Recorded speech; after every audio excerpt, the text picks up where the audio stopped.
You're now listening to a RattHaus production podcast. For more podcasts like this, head to RattHaus.net.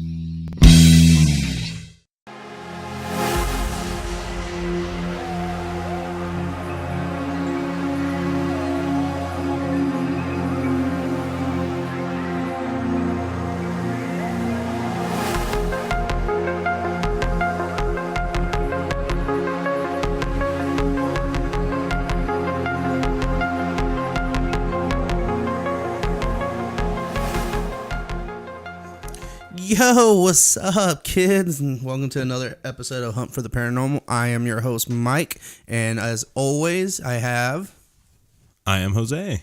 And I am Chris. Oh, Yay. shit, Chris, welcome back. Hello, guys. Glad to be here. Well, you're always here. You're our awesome fact checker. But now, Fact checker. fact checker.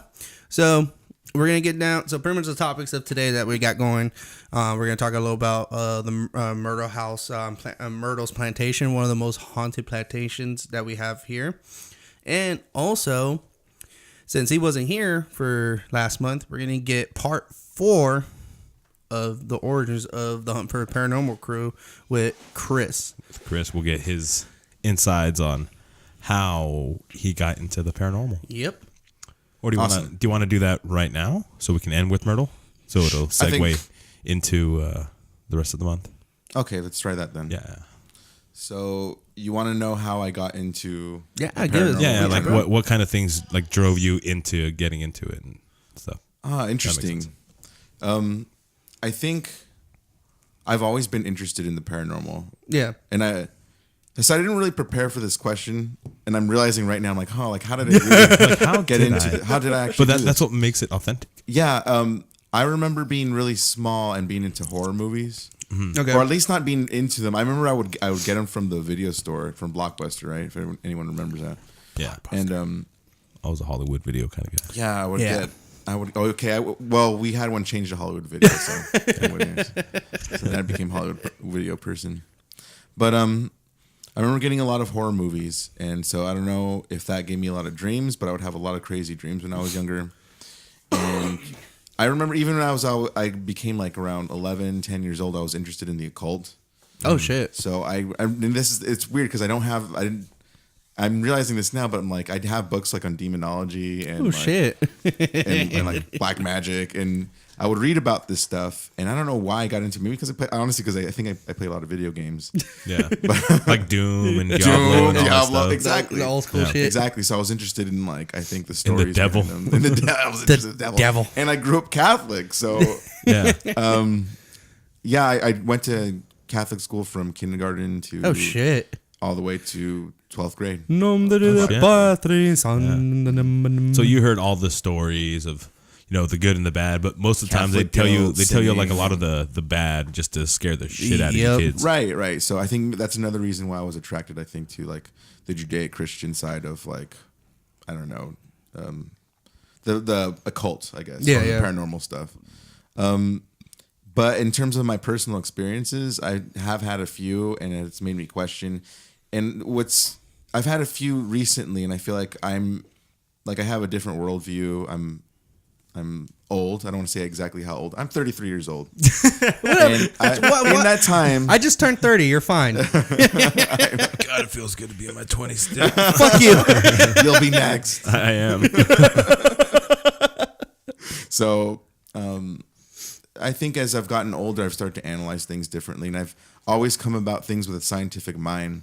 And at a certain time, like I started questioning what was out there. Like I would start asking people like their experiences, and I used to work at a theater, Oh, shit. and that was supposed to be haunted. And I think I started to have my first experiences there, and they were subtle, Yeah. but I know it happened, and I know it was. There's been some experiences in my life where I've been old and I can remember where I know there was something weird going on. Yeah. And it's funny because how your mind, I don't know how it works with everyone else, but my mind's logical. And even when something weird's happening, it'll be like, no, this can't be happening. Like has to be something else. Almost all the time something weird happens that it's like that. It's like, well, there's got to be explainable. But eventually I've started to realize, no. And I don't have experiences often, But the few that I do remember, I'm just like, yeah, that was the They were synchronicities or the stuff that was happening. It was just something that you really couldn't explain. Yeah, right? I mean, I could delve into stories. I don't know if that's what you want me to do, but Yeah, if you want, man. Yeah. And any like stories that like really made you question things. I mean, I've told these before, I think on the podcast, so I don't want to. I can just do like a brief overview, maybe just. So when I was working at the theater, a lot of people I knew there had experiences. Multiple people seeing things, so I give like a lot of credibility to some of those. But in terms of me, like the stuff that happened to me there, the theater used to be. It's an old theater. I think it was built in the 20s or 30s, and it used to be like at one time in a seedy area, or the area it was in was seedy, and it used to be like a porn theater, and I think there used to be prostitution there. Yeah. No way. It wasn't really? like that when I was working there. It was a family place with a lot of fun and smiles. But apparently, it's like someone killed themselves there, hung themselves. Oh shit. And one time, it was in the morning, and our manager had come up with a box of paper towels, and we were talking about ghost stories about the theater, and I asked him to tell us stories because he's been working there forever. So I don't even remember what he was saying, but he was saying his experiences and what he'd seen and what had happened there. And I remember he asked me to take the paper towels to the storage room. And so as I'm going down, I feel fear, I feel anxiousness, and I'm realizing he just told me these ghost stories, right? So that's probably why I'm feeling this. And I'm by myself. There's no one in the theater. Yeah. Like everyone's like, we had a group of people come in early, and they were all in the theater. No one was there.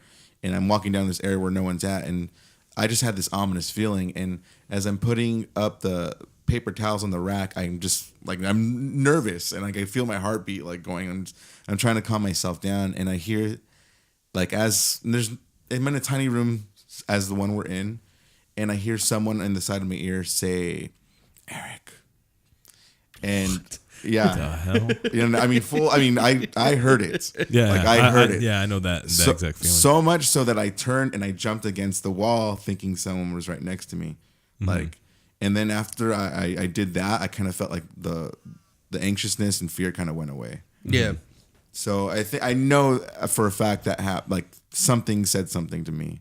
Yeah, And I mean, just the way everything happened, the way I was feeling anxious and fearful as I walked into the room, and then when that happened, it went away. Why would it go away? Yeah. Wouldn't it persist if I was right? So, but I think it was something was trying to be like, I'm there. yeah, just trying to make its presence known. Because at the time I was being a skeptic. Yeah. And I was saying Derek, who would I think he was actually trying to say, he'd done a lot of like substance abuse in the past and these things. And so I thought like, oh, I mean, I don't know. I just thought he was like crazy. Yeah. Delusional. Yeah. And then at the time, that's, I think the first time actually kind of triggered me as an adult. Yeah, you're like, it made you really start questioning things like, maybe they can actually speak to us from their side or something. Yeah. Something's there. No, that makes sense because like you mentioned before, like you think on a logical aspect. Like, don't get me wrong, I do too. But granted, yeah, I believe in the paranormal stuff. But some paranormal like stuff, I'll try to fucking break down. It's like, well, okay, so the bookstore fucking flew over here in front of me, but there's no windows here. Yeah. There's no way in hell an AC or a fan that's this fucking big can make a fucking book that's like 1,000 pages, is a hardcover and everything that's heavy as fuck, make it fly across the room. I think that's like the one of the main important things of trying to search for this kind of stuff, like looking for proof, is you have to go into it with rational like explanations for yourself, you know, like if a door slams or opens or something like that, it's like, okay, was it latched like completely? So if there was a gust of like, you know, a little fucking gust or something like that, could it have moved the door open a little bit, or could it have slammed it shut? Or, you know, like what if a window slammed shut? Like, okay, maybe it wasn't like I said, like latched on properly, or maybe it just slid down, or you know, something. Well, it was like the one that the video that I showed you where we're coming back from San Bernardino. Oh, the giraffe, and you even were like, "How's that even fucking possible?" We were like, "No," it was like, "There's no." But then when you rewatch it again, you see there's no fucking string, because you can tell there's like a string, or there's someone behind it, because it actually fucking fully extends out. And it's like, I don't know. It's either, to me, I think I still believe it still is an actual fucking haunted thing. But the thing is that how the fuck either you're really that good with editing or what, you know? I mean, there's some people who are really, really good at editing, and they know how to make things look natural, completely natural, especially when it is in infrared, you know? Yeah. Like I can make a video look like it's infrared, even though it was actual color and stuff like that. I mean, I'm not professional by any means, but somebody as basic as myself can make something look like it's, you know, infrared type vision. All you gotta do is black and white, add a little bit of like that greenish, purplish tint or whatever you want to do, and do stuff like that. But I mean, that still doesn't explain how that toy was moving and like rocking forward and coming back and moving by itself. Yeah. Which doesn't explain that. All right, bro. So I know you mentioned a while back before you went on your little vacation, you mentioned about, was it Dead Man's Park or some shit? Oh, yes, Dead Man's Park. Did you guys go? No, but we want to hear your story before we head out. Oh, okay. So, I drove every time. Once in a while, I drive by there just to see what's up at night, just to see if I see anything. And one time, I had a friend with me, and I was like, "All right, stuff's supposed to happen here. Mom, what do you see?" And I stopped by, right by the sign in the middle, right? You know how the street cuts through the middle. I don't know if you've ever been to Dead Man's Park, but no, I haven't. There's a street that goes right through the middle of it. Okay. So there's park on both sides, and on one side there's a sign, and this is just a little occurrence, but I see 2 red lights. Oh shit. And I'm all, really? And I look, and he's like, yeah, it's right over there. And he's like, well, they're gone, but they were there. And I just, so he noticed 2 red lights. And I didn't think anything of it. I'm just like, okay, whatever. But when we were there, we waited there a good like 5 minutes. What was weird was that a light that was shining from the backyard it got really, really bright for no reason. Like it just got brighter and brighter and brighter and brighter. So I didn't think anything of it, and I just drove off. I drove by there again. Nothing happened. I think the second time I drove by there, I stopped and I looked in the same direction. I was like, all right, I'm going to look for 2 red lights. Yeah. And I saw 2 red lights. Yeah. Okay. And they weren't like lights. And I did like. So they weren't like brake lights or anything like that. It looked like the reflection of a light off somewhere. Yeah. Mm-hmm. So I had my window rolled up. And well, that's weird. He said he saw 2 red lights. Yeah. And so you have to understand I ended up talking to him later and described it to him. And he said he saw exactly the same thing. Mm-hmm. But one light was above the other light. One was like slightly down. They're both about the same size, and they weren't lights. They were just like you could see through them. They weren't like full or completely. You know what I mean? They were slightly transparent, and they had a white ring around them. Oh, what the fuck? Whoa, okay, yeah, that's weird. So it was far away in the distance, and it almost looked like it was like in the reflection. And so I rolled my window down, and they disappeared. And I rolled my window just to try to test it out. Yeah. I rolled my window back up, and they never showed up again. Uh-huh. Oh, what the fuck? So that's that kind of it was strange. It was weird. I'm just like, well, but it was far away, and it's a real vague kind of thing. To me, it's like, well, they were there, and then they weren't, and I don't know. Yeah. Could have been a reflection. Maybe something had its lights on and you thought it was that, or then it went away. But who knows, man? Right. I went there again, and to see if something would happen. I think this is again. I went there once and nothing happened. I went there again, and then finally, I felt like something was going to happen this time. Yeah. And I'm looking at the sign, and I'm looking in that direction again. I kind of look the other way. I kind of look back.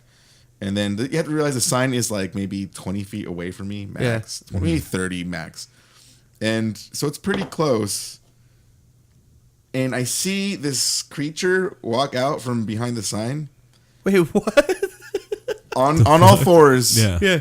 But that's the thing. When I think about this, I'm like, I was close enough to see what kind of animal it was. Yeah. I see these things all the time. Yeah. Where I live, there's coyotes, possums, like raccoons and everything. And so you could identify it. And it walked across, and you have to realize this is a giant open park, and there's one tree. Yeah. It went right to the tree and hid behind it. It hid on the other side of it where I couldn't see it. Yeah. It didn't keep going. It didn't go up the tree.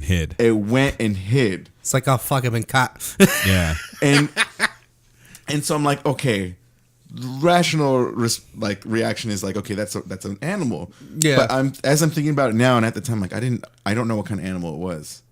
It looked it like a possum, but it moved a lot faster than a possum. Possums are very slow. Yeah. It didn't look like a raccoon. Didn't have the tail. Didn't have the color. It was very black. Very black. Could it have been just like a skunk? little bit oversized, like Skunk's cat too white, or something like and that? That's true. And not as this thing was bigger. Oh, shit. It was.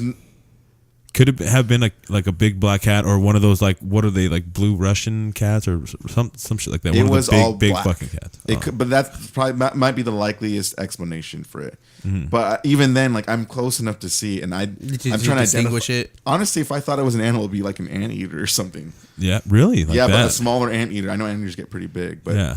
it looked weird, and so it went behind. Was it like more elongated type of? Exactly, it was elongated. It had a long Yeah. tail, and I remember, but it was a round kind of creature, and it had 4 legs, and it was just it moved really fast, and like I have a cat too, so like I kind of think I would know if I would recognize one. And well, the only way it would be able to hide from me is if it ran up the tree. But the thing is, the tree has a long stump. It's an old tree, and the So you branches. can tell. I could see. Like I'm like, Yeah. there's a small window of it where I won't be able to see it crawl up. So I drove the car past, and I looked up, and I should have gone out of the car to see if there was something there. But then, maybe I should. Yeah, It would yeah, fly it better. fucking maybe it'll attack you or There's something. nothing Yeah. fucking there. I never saw anything run Yeah. up the tree. I never saw branches or anything. So That's weird. yeah. That's fucking really trippy. weird. So those were just some of the things that really sparked your attention. You're like, huh? Yeah, Just weird shit in general. happens there. Yeah. And I've heard other stories from other people where they've had experiences there, and yeah, apparently Where is this park? it's on Broadway between Broadway and Beverly Okay. and Whittier. I guess the next closest cross streets might be Pickering, and it's around Palm. I know that's not the right one, but Something yeah, like that. Yeah. it's not too far from the studio. Yeah. All right. So yeah, we'll definitely have to go check Yeah, that most out one night. definitely. Yeah. I'm That'd down. be fun, man. Yes. Hopefully we can catch something. If not, I know we're going to be doing reoccurring Yeah. segments and stuff like that, like I'm down. investigations. So, are you down to come with us if we do go? Yes. Yeah, you very can, much so. especially like the first time. Yeah. Then we do want to take you to Carbon Canyon with us to the spot that we went to before. Yeah. Check that out again. I think that would be really place. fun because I do want to investigate that place again and in better detail. Right, You know, right. go a little bit deeper. Okay. To that I'm up for it. Yeah, that'd be fun, man. Yeah. I'm down. That's That'd be dope. fucking dope. That's the ultimate, is right. I mean, if you're trying to like search for go to where the ghosts are at. Yeah. Exactly. go to them. Don't just have them try to come to you. Yeah, exactly. You're going to their realm, not while they fuck with us on ours. Right. Yeah, that'd be fun. So yeah, let's touch up a little bit on Myrtle Plantation. All right, let's knock this out and then we'll call it fucking really quick. Yeah. So pretty much the plantation is supposedly rumored to be one of the most haunted plantations in the South. There a lot of heinous shit used to happen. So pretty much the plantation house is rumored to be the top of an ancient Tunica Indian burial ground, which doesn't really fucking help anything with on top of a fucking burial ground. Is there currently it right now is a bed and breakfast, offers historical mystery tours, touted as one of America's most haunted homes. The plantation supposedly be home of at least 12 ghosts. It is often reported that 10 murders occurred in the house, 12, but historically records only indicate murder of William Winter. William Drew Winter, blah blah blah, is also very popular character in the plantation. He was shit. Now I just fucking. He was an attorney. He was there from 1865 to 1871. Shot by someone unknown person. Pretty much he staggered inside the house and ended up climbing up the stairs and died on the 17th step. Oh shit. Yeah. So, and then visitors today, apparently they can still hear his dying footsteps. Unsolved Mysteries filmed a segment about it, alleged hauntings at the plantation. According to the host, Robert Stack, the production crew experienced technical difficulties during the production segment. The Myrtles also featured some other crazy shit, too. Let's see. Legend usually claimed that Sarah... Mary Octavia survived into the adulthood. That dude, so much fucking crazy shit. Yeah, all this shit's just fucking happening. Yeah, it's just so What, much. there's a segment you wanted to check out or what? No, I'm just trying to help him out with it. Yeah, well, my phone's being stupid. It was freezing and it no. skipped. But yeah, dude, the history of this house is just very rich and just dark. So I'm sure it being a plantation, there's like slavery and all that stuff back then. Well, do you think a good portion of the hauntings there were from some of the headmasters of it who wanted complete control? Possibility. That plantation, and also the workers, well, not even workers, the slaves that were mistreated there. Could be a highly possibility. Beaten, whipped. Usually it ends up like that. Usually. And wouldn't a lot of them, since they were from African descent, well, from Africa, didn't they? A lot of them practice voodoo. Yeah. So I'm sure there was a lot of voodoo rituals going on while they were, pretty sure, like under the house or wherever they were. Somewhere, they were kept. No, yeah, and I think also I know one of the. No, this wasn't the All American Horror fucking story, but shit, yeah, it's just a lot of fucking things behind it. It's just fucking insane. So, goddamn, birthday cake containing extra. Holy shit! All right, we're gonna end this on this one and keep it sweet and short, really quick. Last one. Possibly known of the murders, supposed goes Chloe was reported a slave owned by Clark and Sarah Woodruff. According to to one story, Clark Woodruff had pressured or forced Chloe into being his mistress. Other versions of the legend have Chloe listen. Oh yeah, so yeah, there's definitely some fucking deep, fucking unrooted some shit. Deep rooted shit. Yeah, dude, her ears was cut off. She wore. Holy shit! All right, cool. All right, so yeah. We'll pick that up. Yeah, we'll definitely continue it next week for sure. Yeah, most definitely. We'll go more into depth and probably have another location or something. Yeah, definitely. So, all right, kids, we're gonna end this one right meow. Yeah. Not only that, also check out our website, RattHaus.com, for our apparel for us, Hunt for the Paranormal, and for other. Yeah, it's you can find the link to our apparel store somewhere on our Instagram and Twitter and all that stuff. Everywhere. It's in the bio. Yeah, most definitely. All right, guys. I'm Mike. I'm Jose. And I'm Chris. All right. We'll talk to you guys later. Laters.